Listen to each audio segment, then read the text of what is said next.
Well, greetings everyone, and welcome to the EKG case for the week of August 18th, 2014. This week's case was sent by a good friend, Dr. Rob Blankenship. Rob, for those of you that don't know, Rob is co-founder of an ultrasound company and training course called emsono.com. And many of you may know about this company already. If you want to learn more about ultrasound, I know there's a lot of great sources, books, companies out there. This is a really, really great one. Rob's been doing ultrasound with ACEP and a number of other local organizations and national organizations since the late 90s. And also he's been very involved in helping teach the military and special forces the use of ultrasound. And so thanks to Rob for all that he's done for the folks abroad, internationally, and also locally. And anyway, this particular case that he sent me is of great interest to him from the ultrasound standpoint that we'll get to in a second, but it was interesting to me from the EKG standpoint. So Rob was working one day, and he had an older patient that was brought down to the emergency department after the patient collapsed in her doctor's office. She had gone walking up to the doctor's office, so I guess for a routine appointment, and got lightheaded, and then, as they say, done fell out. Now, there's no seizure activity, no post-ictal period, so we'll take that off the differential right off the bat. And when she got brought down to the emergency department, she was still feeling some vague, non-specific discomfort, kind of malaise, just not feeling well, and also lightheaded. No specific pain that Rob told me about. And I suppose we could do a history and physical on the patient, for God's sakes. But you know what? Let's just skip that, and let's just go right to the 12-lead EKG, right? So here it is. We'll go back to the history and physical in just a bit. But the first thing we'll do is we'll take a look at the 12-lead EKG. Obviously, it's tachycardic, but as we've talked about before, on the 12-lead EKG, there's a handful of things that you probably always ought to look for. Now, the differential for syncope is huge. This by no means is an entire differential of syncope or an entire differential of things that you will find on 12-lead EKG, but these are simply things that I like to point out because these are things that your EKG will tell you that often your history and physical will not. So even after you do a good history and physical, you still may not come up with these diagnoses until you look at the 12-lead EKG. So just for the sake of practice, let's go through these once again. What do you always specifically need to look for on the EKG that your history and physical won't tell you? Well, there's ischemia, there's arrhythmias, brady's and tachycardias. You always need to look at the intervals, right? There's your two intervals, and people are pretty good about looking for these People have a tendency to forget these. Hypertrophic cardiomyopathy, those are the giant QRS complexes with deep, narrow Q waves. We talked about that before. Just do a quick do a quick EKG search on our website if you want to find examples of that. And then there's the Brugada syndrome. A couple weeks ago, we discovered that this perhaps should be called the Martini syndrome. That has a little bit better of a ring to it also. And I'm not going to go through the details of why that is this week, but just take a listen for Martini versus Brugada syndrome a few weeks ago. And then arrhythmogenic right ventricular dysplasia we've talked about in the past couple of months as well. Very, very rare. But you know what? We'll put it on the list here because your history and physical is not going to pick this up and your EKG just might. So if we go through this list of things on this EKG, are there signs of ischemia? Well, it's kind of a bad baseline, but nothing's really jumping right out in terms of ST elevation, ST depression in anatomic distributions. So, you know what, we'll kind of take this. We'll put parentheses. How's that? You can never take ischemia completely off the list. We'll just put parentheses around it. It's a little bit lower down. Arrhythmias, the patient has sinus tachycardia, but there's no AV blocks or tachydysrhythmias or bradydysrhythmias of note. We look at the intervals. The PR appears to be pretty normal, and the QT is not really jumping out at us as being extremely prolonged. So let's take WPW and long QT off the list. Hypertrophic cardiomyopathy is extremely rare in women, and it's usually a younger man's disease, so we'll take that off the list. There's also not gigantic voltage, and for hypertrophic cardiomyopathy, there really ought to be really large QRS complexes that we don't really see there. Brugada syndrome, is there evidence of the incomplete right bundle type of pattern with that ST segment elevation dipping into a flip T wave in V1 or V2, and there's really not. So, you know what? Let's take that off the list. And then arrhythmogenic right ventricular dysplasia, very, very rare. And if you're really lucky, you may see that little epsilon wave, which is that extra blip right after the QRS complex in V1, maybe V2, and then there should be inverted T waves in V1, V2, and V3, and you don't see those things, so we can take that off the list. So essentially, aside from low suspicion ischemia, there's really nothing notable. There's sinus tachycardia, but there's really nothing notable about this 12-lead EKG that we can talk about. So, you know what? I guess we're going to have to go back and do a little bit more history and physical, and maybe the history and physical will tip us off to something else that the EKG by itself didn't tip us off to. It turned out that this patient has a history of cancer. In fact, she was walking into her oncologist's office when she had syncope. So go figure. History sometimes does help. So she's got a history of cancer. I don't know what type of cancer she's got, or if there's Mets, or what her stage is, or anything else like that. But she's got a history of cancer. And so that might make you think about a couple of other things right off the bat. People with a history of cancer are going to be at higher risk for pulmonary embolism, and maybe at higher risk for, what else?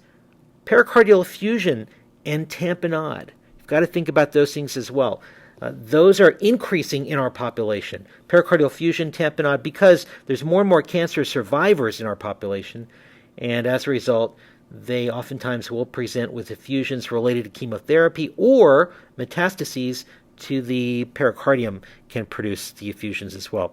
Now, going further a little bit into her physical exam, the only things notable were in the vital signs. She's got a borderline blood pressure, maybe in the low hundreds or so. It's not frankly hypotensive, but say a blood pressure of about 100. She was tachycardic to about 140 or so, as you saw in the 12 lead, and slightly tachypnic. Her pulse ox, I think, was fine. And so, we're still thinking PE, and we're still thinking about pericardial effusion. And if those are two things you're thinking about, and you know how to use the ultrasound, you might just take the easy way out and go right to ultrasound, and maybe you'll get your diagnosis right off the bat. But what are you going to look for on ultrasound? Well, if somebody has a large enough PE that caused hemodynamic instability and caused them to collapse, you're probably going to see a fairly markedly distended right ventricle. It usually tends to be thin-walled and hyperdynamic in comparison to a smaller left ventricle. Now, if I remember my anatomy, the left ventricle is supposed to be bigger than the right ventricle. So with a large PE, that relationship reverses. And if you're really lucky, you might even see letters and arrows on the image, and that makes it real. In fact, you might even see these letters there, PE, and that makes it really, really great. Well, our ultrasound machines are not quite so savvy to give us a diagnosis like that. But what you're going to look for is a distended, hyperdynamic right ventricle as a sign of pulmonary embolism. Now, what about large pericardial effusion? Well, that's a lot easier. You're just going to see a big amount of fluid surrounding the heart in one of the images. So pericardial effusion tends to be even easy for people that are not that savvy at ultrasound like me.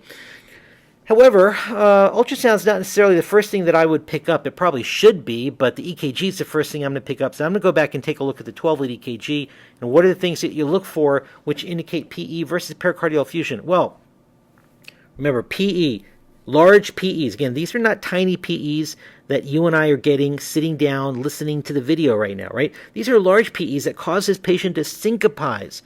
Chances are a PE of that size will give you tachycardia, which we have. It might also give you a rightward axis, a big S wave in 1, maybe a right bundle or an incomplete right bundle pattern in V1. And the other thing that we've talked about before is that you frequently will flip your T waves in the anteroseptal and inferior leads with very, very large PEs. That's not uncommon at all. You don't see any of those things. The only sign of PE here that you see is sinus tachycardia, which certainly still leaves PE as a possibility, but you don't see those other things.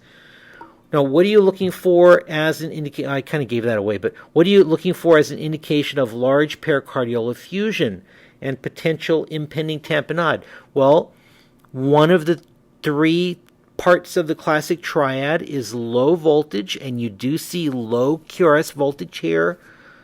Part 2 of the triad, sinus tachycardia, you see that. Part 3 of the triad is electrical alternans. And there's just a hint of alternans here.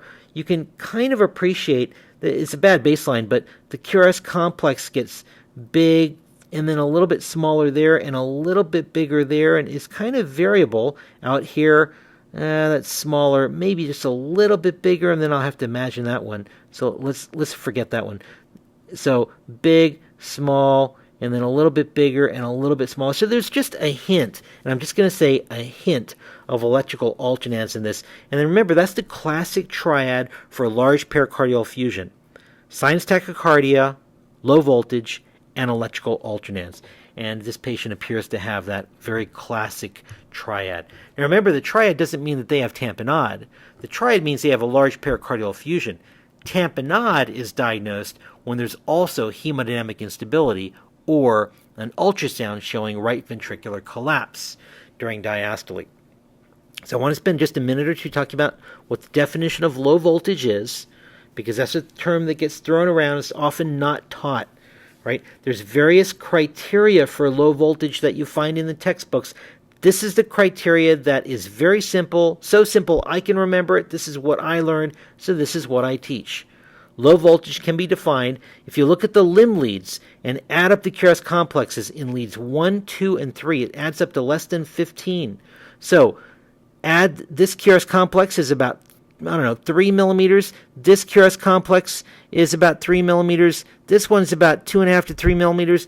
Add them up, they add up to less than 15. This person's got low voltage. The other criteria, and this is an or, you can have one or the other. You met that one. Does it meet this criteria also? Well, if you have the QRS complexes in V1, V2, and V3, and those are less than 30. And in this particular case, I don't think that's met. But you would take the QRS complex in one of those beats, one of these beats, one of these beats, add them up. If that adds up to less than 30, then this person's got low voltage by that definition also. And again, you don't have to have both. You can just have one or the other. This patient has low voltage based on the limb leads adding up to less than 15. Now, what's the differential diagnosis for low voltage? Well, this is the way I think of it. All right, I think of the heart as a battery. All right, and it's not a very good-looking heart. But then again, we're talking about low voltage, so it's not a good heart. And there's the chest wall, and these are the EKG leads out here. And they pick up a certain amount of voltage that the heart is producing. If the heart is very weak, like a weak battery, it's not going to produce good voltage. The voltage is going to be a lot lower, and the QRS complexes are smaller. What kind of things give you a weak battery? Well, if you have infiltrative diseases, you'll have a weak heart, weak battery. If you have a severe cardiomyopathy, those patients with an EF of 15%, severe hypothyroidism, mixed edema can produce a very weak heart, weak battery also. So these things will all give you low voltage because the heart itself is having problems. All right. On the other hand, you can also have low voltage if there's something that's blocking the current. So the current can't quite make it with full strength out to the EKG leads. If you have a pericardial effusion, I got rid of the heart there. If you've got a pericardial effusion, then you're not going to get much current out there to those leads on the chest wall. If you've got a pleural effusion, a lot of fluid out here, you're not going to get much current out there. If you've got a lot of fat, right, this is all fat, and so the chest wall is way out here, by the way, a lot of fat blocking the current from getting out to the leads, that's going to produce low voltage. Or if you have a barrel chest from COPD and this is all air out here, then that'll give you a low current as well. So these are the weak battery causes, and these are the something's blocking the current causes. That's the simple way that I remember. There may be other causes of low voltage, but these are the most common. The most common overall cause of low voltage is probably obesity in first world Western countries now.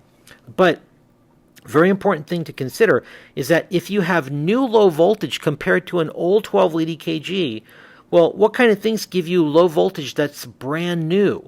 Well, pericardial effusions and pleural effusions will give you low voltage that's new.